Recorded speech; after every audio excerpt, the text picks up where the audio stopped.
bigger profits in your small business? Like many of us, I'm sure you're feeling it. Business is hard. Now more than ever, you need to have a plan to help your business not just survive, but thrive. I'm Marcia, a business strategist on a mission. I've helped tons of small business owners establish and implement a tangible plan that guarantees sustainable profitability and guides your growth. I want to share strategies that I've earned and learned with you on today's Profit with a Plan. And I'm super excited to have a dear friend of mine, Viki Johnston, with us today. Vicki's the founder of Exelorate, and she helps businesses experience the light bulb moments. Vicki is a self-managed training consultant with over 25 years of her career dedicated to professional training. She delivers excellent standards of soft skill communications in classroom training. But it is in her in-depth knowledge of customer service and business management that allows Vicki to provide an exceptionally high level of learning facilitation and consultancy across a wide range of industries. As a result, she can develop a bespoke training and development programs that are customized to the client's exact requirements across a range of subjects. Now, I know you listeners are going to love her voice because Vicki is British and currently lives here in Southern California with her husband and daughter, and she is a self-confessed lifelong learner with a passion for helping others experience those light bulb moments and achieve their own goals. Welcome to the Profit with a Plan podcast, Vicki. Hi, thanks, Marcia. That was very nice of you to read that out for me. Thank you. Sure, no problem. Well, it helps the listeners get an idea of who you are and what kind of impact you have. So, I have a great question for you because we're going to talk about communication today, and I think that it's really important.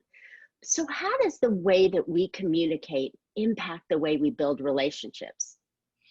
Yeah, so communication's one of those things that we believe that we're quite good at mostly.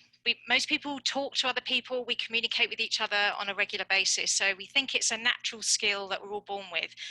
But actually, when it comes to building really great relationships with people, you need to consider how you go about communicating with people, because often what we're communicating is our own vision, our own what we call map of the world. Mm-hmm. So we talk to people from where we're coming from and not necessarily from where they are. And that can make it the make or break of a relationship. I can imagine.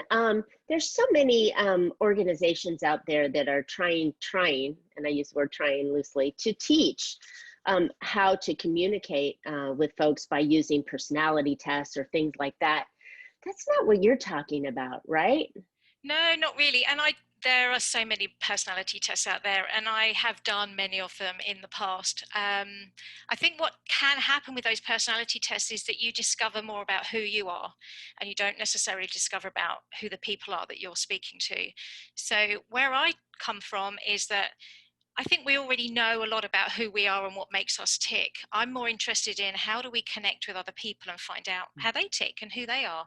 And that's where the light bulb moment comes for me, because you suddenly realize that when you're talking to somebody else, it's more important to talk at their language and speak to them rather than speak from yourself. So it's that's really what I do. I don't really buy into a lot of these personality testing. I think it's useful personally to know what your strengths are and what your goals are, but for me it's more about how do we understand other people, and that's what I love to do. I think that's the key to connecting, and a good communication is going to be where you're connecting with someone on such a deep level that they feel like you understand them. And the vice of that, or the flip side of that, is that they're understanding you as well, right? Yeah. And actually communication is measured on how it's received and not how it's sent. So you know, I could sit here and talk all day long about stuff, but the communication itself doesn't work unless you've understood what I've said. So that's how we should be measuring our communication. What have they heard? how have they connected with me, and what did they understand about what I've said, rather than, well, I've explained it well enough, so therefore you should understand. I don't always Yeah. work that way. Yeah, that's such a good point. And communication goes across many levels, whether you're communicating with your spouse or children, which can be a challenge at times, or ideally when you're communicating with your prospects and your client. So what Yes. are some of the things that we can do to improve our communication skills with our clients and family and friends? Well, Children are out the yeah, children are yeah. out the rule. I'm still working on that. Trust me. I'm really still working on that bit. It seems to be much easier dealing with clients and customers. But the key thing is actually to listen more. So Mm, we believe that communication is about us speaking or us giving information. But in order for you to be really deeply connected with the person that you're talking to, is to ask some really good questions and then to listen to the answer. And it's about listening to understand rather than listen to reply. And we do that a lot that's in important. business. Yeah, it happens particularly. It starts right from the interview stage, where you're preparing an interview to recruit somebody, or you're planning a conversation with your client, and you list all of the things that you want to say and all the questions that you want to ask. And what happens is you get so wrapped up in that you ask the question and don't really listen to the answer, because you're ready to, like, okay, I've asked that question, tick, now I need to ask the next question, tick. And we end up not really connecting with people. We just ask a list of questions and they might answer them, but we don't listen. We don't listen to the reply that we get. So that's a key thing. Interesting. So, what are some of the skills that we can use to help us listen better, besides paying attention, turning off all the distractions? But what are some of the tools that we can do to listen better? Well, one of the big tips is about getting feedback, and that feedback could be verbally. So we could ask somebody, we could say to them, tell me what I've just said, or can you just explain to me your understanding of what I've just said to you? Or you could ask pertinent questions about the topic and kind of check in with them and see if they've understood. Ah, I love that. You can ask some questions, and you can also observe. So body language is a massive part of how we communicate with each other.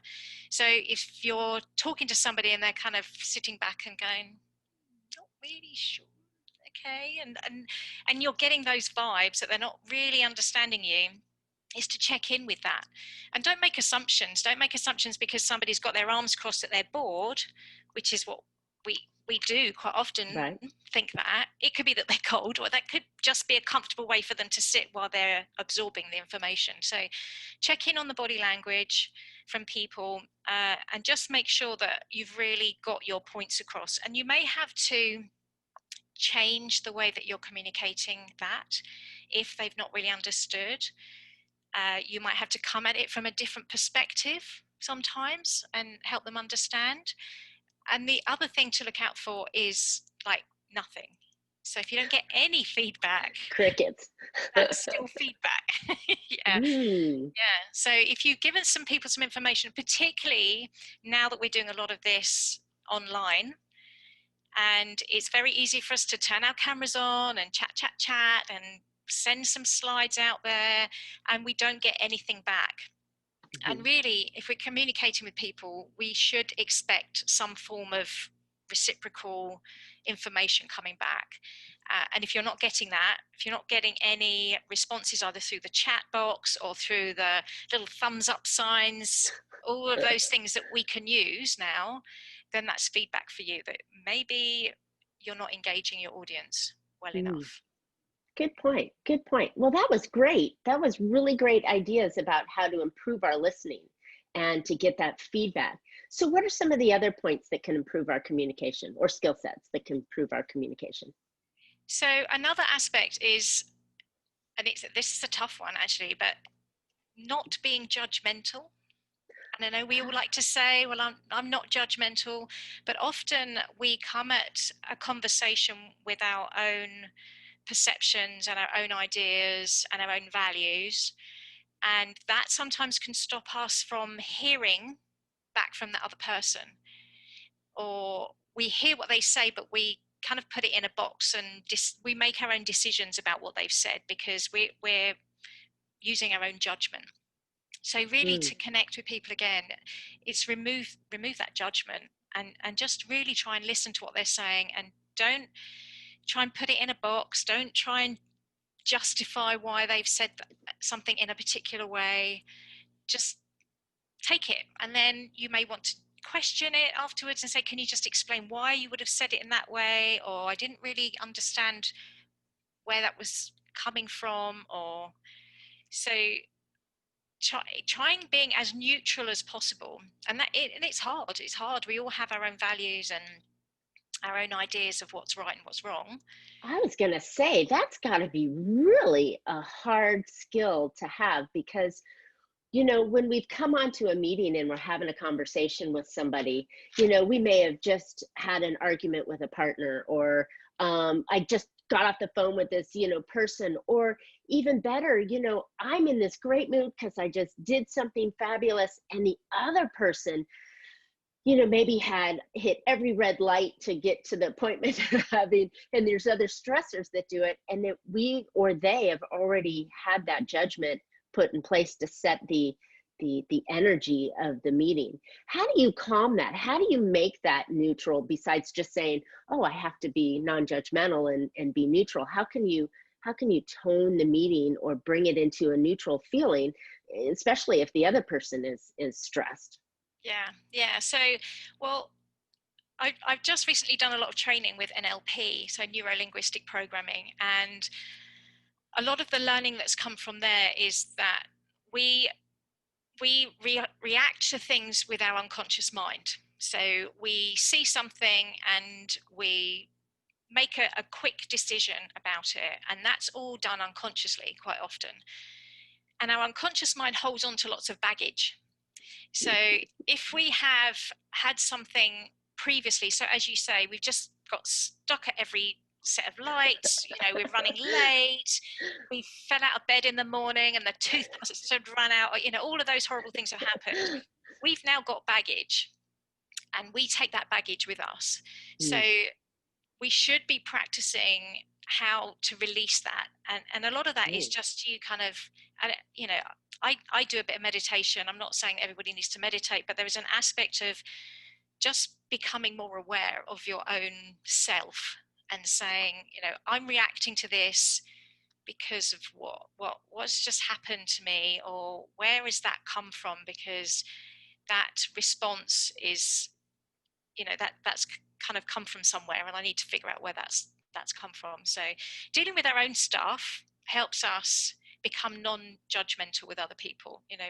You see people reacting to things on Facebook, and somebody political posts and all of that stuff that goes on, and there are right and wrong ways of doing things, but everybody has their own opinion and everybody has their own baggage. So just kind of taking that into consideration when we're dealing with people and communicating with people does help.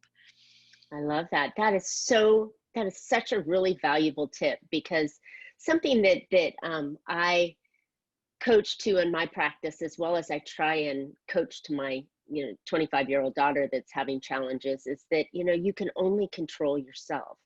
You can only control your own situation and your own actions. And by controlling and neutralizing your own baggage, I think it would change the situation or the energy, and allow the other person to come down and mirror you, and therefore calm down themselves, even though it's like you're almost giving them permission by not being judgmental back at them and attacking them, because they're snapping at you and you're not snapping back. You're calming and letting them work through their own problem. Yeah. Interesting. Light bulb. See, I love that little tag. This is perfect. This is perfect stuff. It's so important to learn.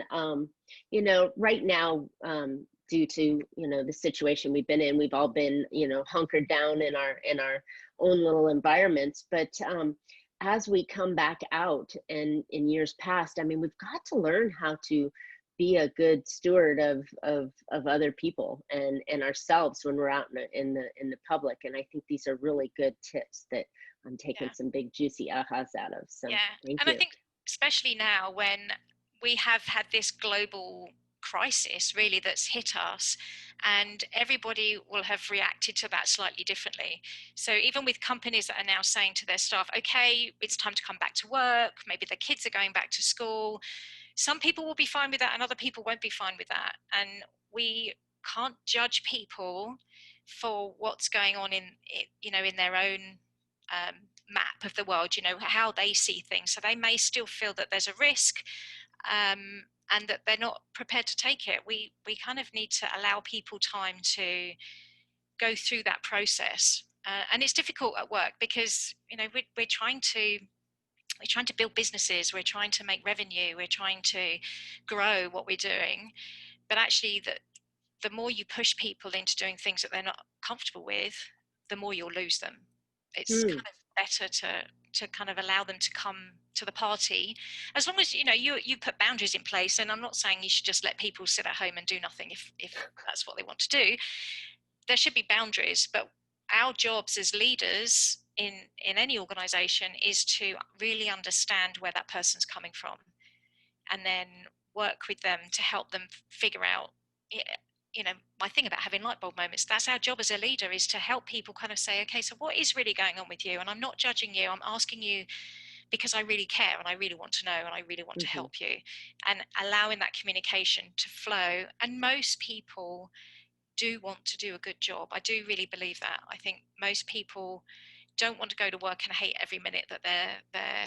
They do want to do a good job. They want to be recognized for it, but they don't always get that. So it's about having those conversations with people and allowing them to feel that they're doing the right thing, and some of those conversations I've coached people through, letting team members leave their company because they're not happy, and they're trying to performance manage them. And I said, that why don't you just ask them, do they still want to work with you in your company? And they're like, can we do that?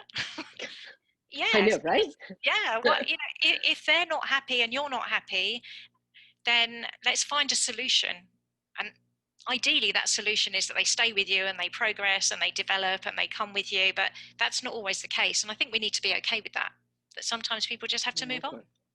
I like it. These are such valuable tips.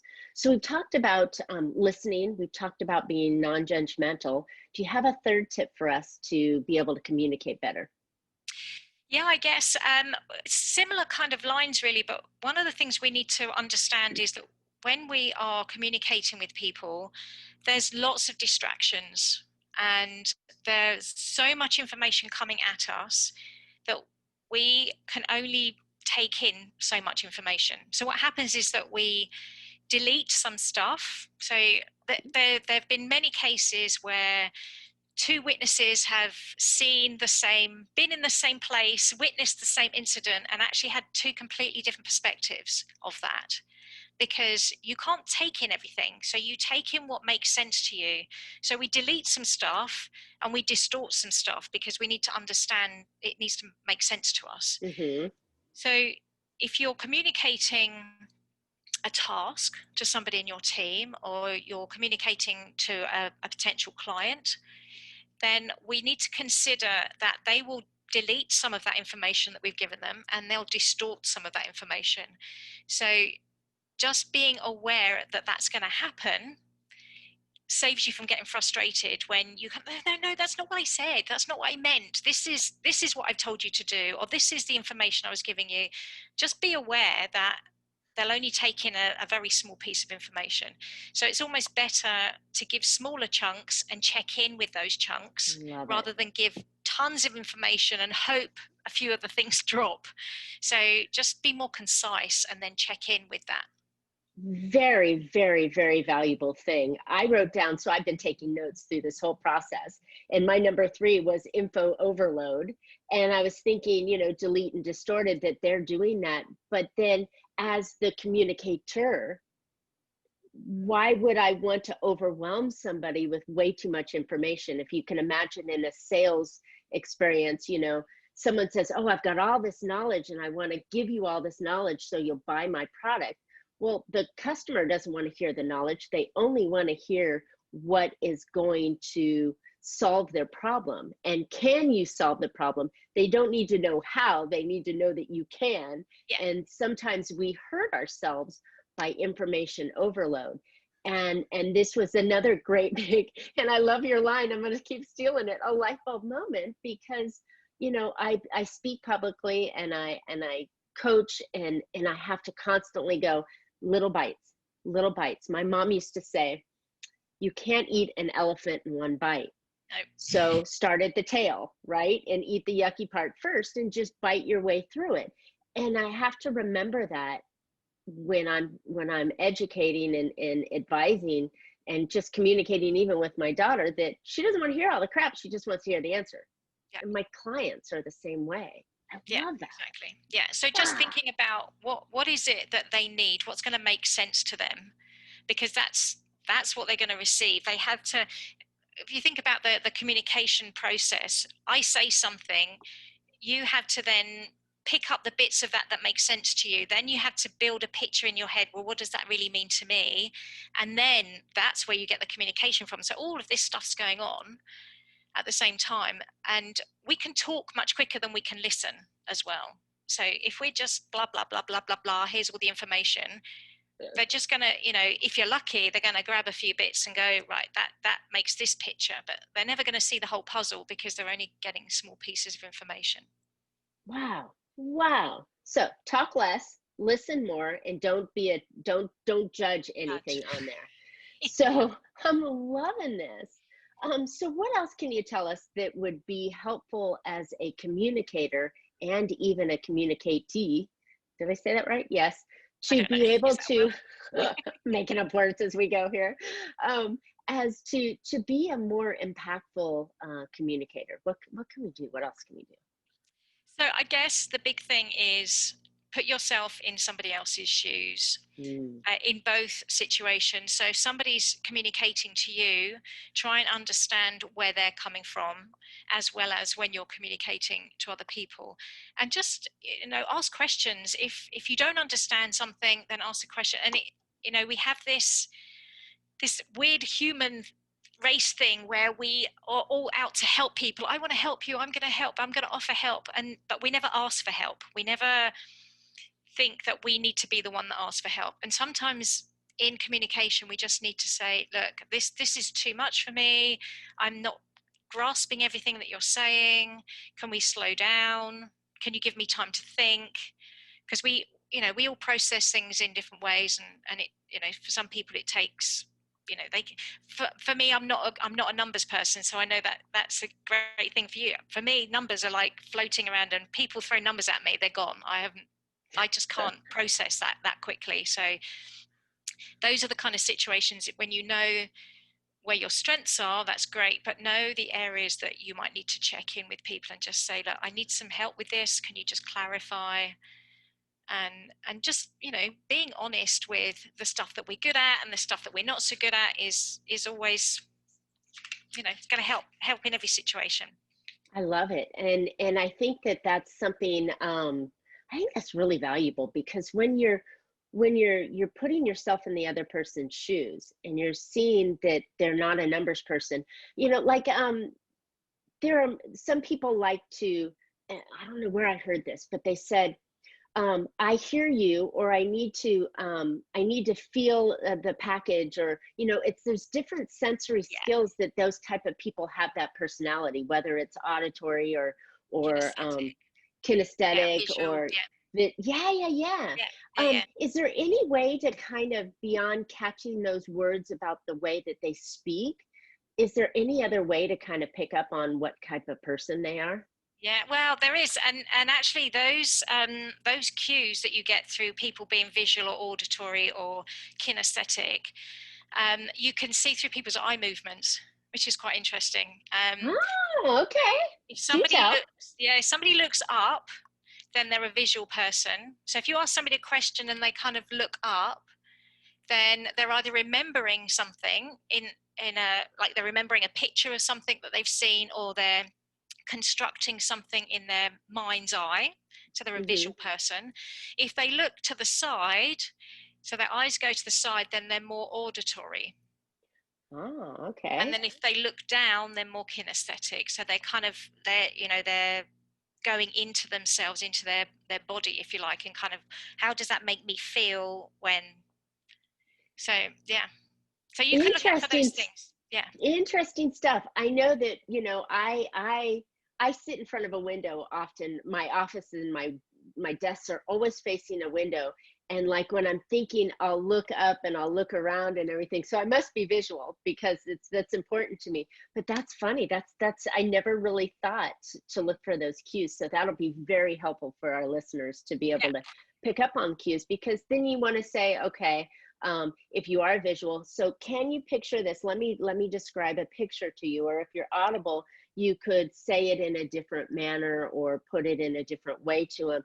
And if it's kinesthetic, I know I'm saying that wrong, then you're going to say, so how does that make you feel, right? Oh, I love this stuff. So it's putting it all together, you know, because anybody who's been in business or sales or any kind of thing has probably gone through some sort of training, but now to just stack it up in a way that just makes sense is and people don't realize they're doing it. So, you know, if somebody's looking from side to side and you pick that up and you say things like, I'm really interested to hear what you think about that, and what's going through your mind at the moment. What are the words that are resonating with you right now? So those kind of things, they'll pick up on it, and that's about building rapport with people, because suddenly they're you've heard me, you've understood me. Or if they're kinesthetic, oh, you feel me, you touched me with that.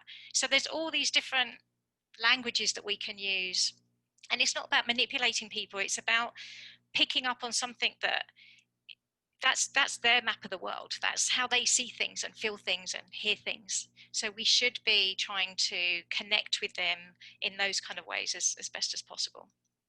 Wow, this has been so great. I'm just literally, I have a page and a half worth of notes sitting here on ideas and just things that we can have these conversations even more. So this has been really great.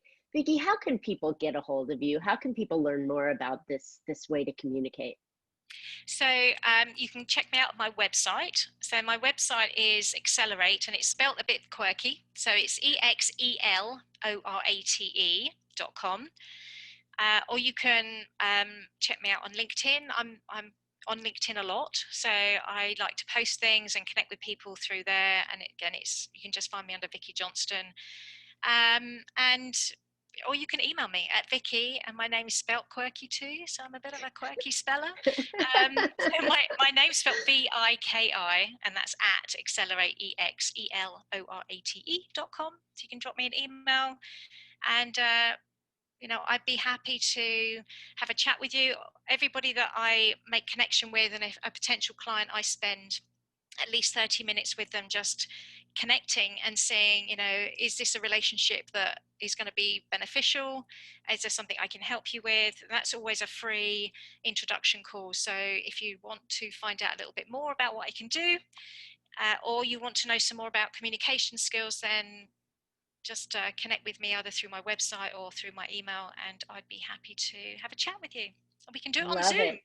Love it. Yeah, right. And most people, I'm sure all the listeners are going to go, I can just listen to her voice forever. So that's wonderful.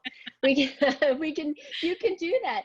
And listeners, don't worry, because all Vicki's information will be in the podcast notes. And so that way you can follow up with her. So this has been wonderful and incredibly valuable, because I think even with all the unrest in the world, if we can learn how to communicate, it's going to solve so many more problems. And just to feel it from the other person's shoes. So thank you. This was wonderful. Okay, so listeners, I hope you found an idea or two to put into your business that will help your business be more profitable. As you know, when you're communicating, that's how you're going to get sales and you're going to close more business. So this is great stuff. So if you'd like to learn how to make sure that your business can not only survive or thrive, go check out my website. It's at failproofbiz.com. And there's great little 6 tips that you can use to help you increase your cash flow right now. And while you're there, I'm starting up a brand new 6-day big profit strategy sprint. And you could use that to start jumpstarting your business and get your money working a little bit more so you're making more profits. And Vicki and I would love to hear your feedback, comments, or ideas for future shows. Just comment in the podcast and subscribe. We would love to have you find out more for next week's show. And as always, you can catch Profit with a Plan on any of your favorite podcast players, and we're looking forward to more great profitable information on next week's show. So until then, make your plans and profit with them. Thanks, Vicki.